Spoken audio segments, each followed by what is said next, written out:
guys, it's Nina, and today I have a new video for you. This is a video I'm super excited to film. And if you guys don't know, I work at a library. I'm the children's librarian at my local library. My official title is Youth Services Coordinator because I don't have my library degree, so I can't really be a librarian. Today I'm going to talk about some inside things that you might not know goes on at your library and things that you can take advantage of. First thing I'm going to talk about is PA Access. If you guys don't know, PA stands for Pennsylvania, and PA Access is a sticker you can get on your library card, meaning anywhere in Pennsylvania you go, you can check out books. So if I went to Pittsburgh, my cat wanted to join us. If I went to Pittsburgh and I wanted to get a book from their library, I could check it out if I had the PA Access sticker. Hi, baby. Did you want to say hi? Say hi. This is my baby Simon Cow. Mwah. Anyway, I could get it if I had the PA Access sticker. I don't have to worry about shipping or anything. So when I'm done reading the book, I take it to my local library and they ship it back to Pittsburgh for me. Most libraries in Pennsylvania participate in this, but not all do. I don't know about other states and how they work, but most of the libraries in Pennsylvania participate in Pennsylvania PA Access. So if you wanted a book from a different library, you could get it while you're traveling. I'm going to talk about, it's kind of the same thing. It's called Interlibrary Loan, ILL. So this is when you want a book that your library does not have.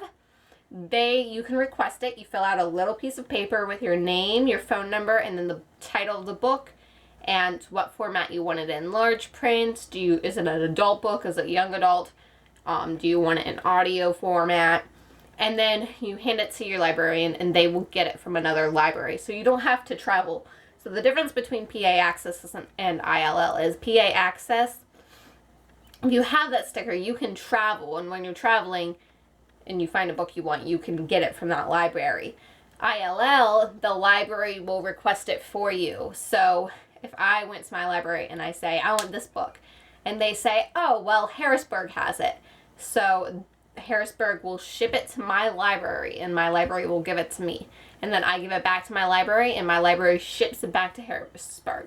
So I don't have to worry about paying or anything.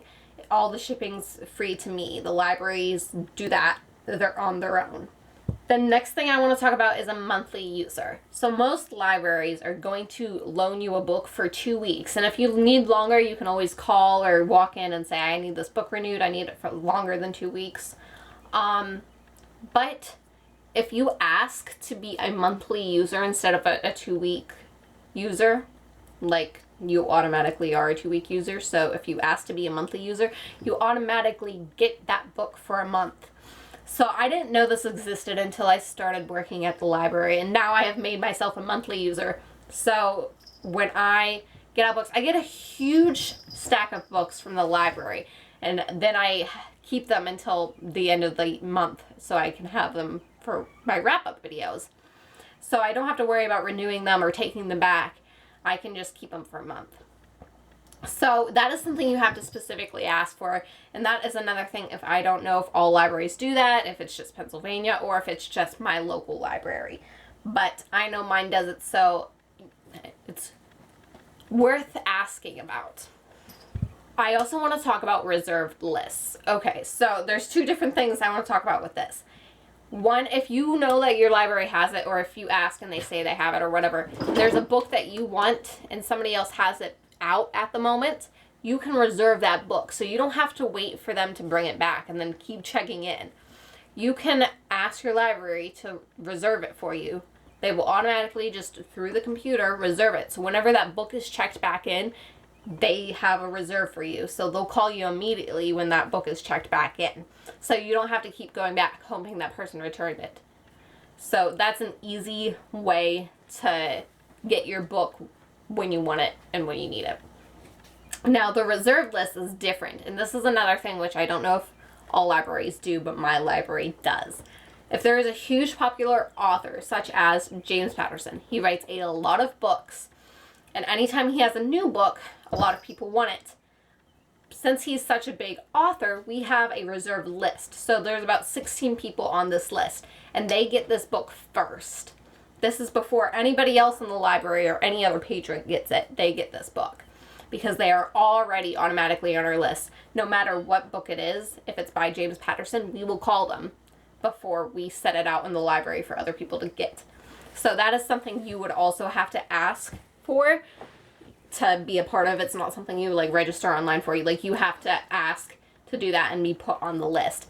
I know for like Lisa Gardner, she's a very popular adult author. James Patterson, those types of people, they come out with books a lot, like one after the other. So anytime we get a new book by them, we, you know, process it, catalog it, and put our library bindings on them. And then we make a reserve list. So there's like 16 people on the list. We make sure to call each of those people first. And once one of the like person number 1, we give it to them. They bring it back, and then it goes to person number 2. After you go through all the 16 people, then we put it out on the shelves for other people to have. So before it even gets on our shelves, we've technically had it for a month or 2, but you guys wouldn't know that. That is something that is worth asking your library about if you are into a certain very popular author. So I'm going to talk about book sale rooms. So libraries frequently delete things out of their system, or they get a lot of donations that aren't in good enough condition or are too old to actually go through the process of keeping them and cataloging them and everything, and they will just give them away. So libraries either throw them out, donate them somewhere else, or will have a sale room. So my library has a whole room dedicated to selling books, and it's by donation. Some will have a certain price for them, but some will just do by donation. So if you wanted to pay me 10 cents for 10 books, I have to accept it. If you wanted to pay me $100 for 10 books, then that's great. But it's by donation, so it's easy and accessible to you. It's a reasonable price, and it's a great way to get cheap books or anything else. There's often other things in there that's not books, such as video games, DVDs, puzzles, random things that either get sent to our library or donated to our library that we can't personally use. So just keep your eye out for that, and it's worth asking about. If it's not like right there in your face, oh, here's a sale room, it's worth asking if they have a sale room or books for sale. The last thing I'm going to mention is programs. There is lots of programs from birth to adults. Most libraries are going to have some type of kids program, and these programs can be story time reads, can be crafts, they can be discussion reads, book clubs, stuff like that. There's a lot of fun things. There's also lots of raffles. It's a great way to get free things. I know during the summer, if you do a reading log, my library will give you free books. They will give you free Frosties from Wendy's, free McDonald's coupons, random prizes. I also know we have a raffle thing going on now. After you check out 12 books, you get a prize, and then you get entered into a raffle for a $25 gift card to somewhere. So it's always something going on. So it's great to ask about those things, and whatever you can join, try to join, because it's a great way to interact with your community, support your library, and get free things. That is all I'm going to talk about today. Let me know some feedback down below. I'd love to hear what your libraries do and stuff that you liked about this video, and stuff you didn't know or stuff you did know, or anything you can add. I'd love to hear it. Okay, thank you guys. Bye!